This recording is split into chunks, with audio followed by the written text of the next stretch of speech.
विश्व में जारी रही चाकरी छटई। गत 6 मासरे 2,12,000 रु अधिक कर्मचारी चाकरी हरई सारे।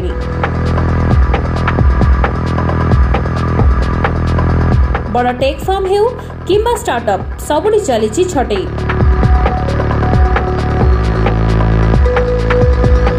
विश्व टेक्नोलोजी क्षेत्र में परिस्थिति अधिक चिंताजनक हो पड़ी।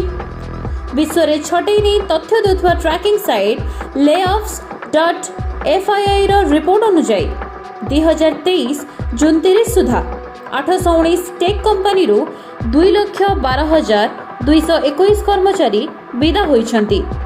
गत वर्ष एही समय मध्यरे 1,046 टेक कंपनी 1,61,000 कर्मचारी को चाकरी विदा करा जायथिला। 2022 और 2023 जून 30 मध्यरे हाराहारी 3,08,000 कर्मचारी चाकरी जाइछि। अत्यधिक नियुक्ति, विश्व माइक्रो अर्थनीति स्थिति रे अस्थिरता, कोविड-19 महामारी परवर्ती प्रभाव एवं एहाकु नहीं बढ़ुथिबा चिंता छटईर कारण बोली कुहा जाइछि। वर्तमान सुधा 102 भारतीय स्टार्टअप रे 27,000 रु अधिक कर्मचारी चाकरी हराइछंती।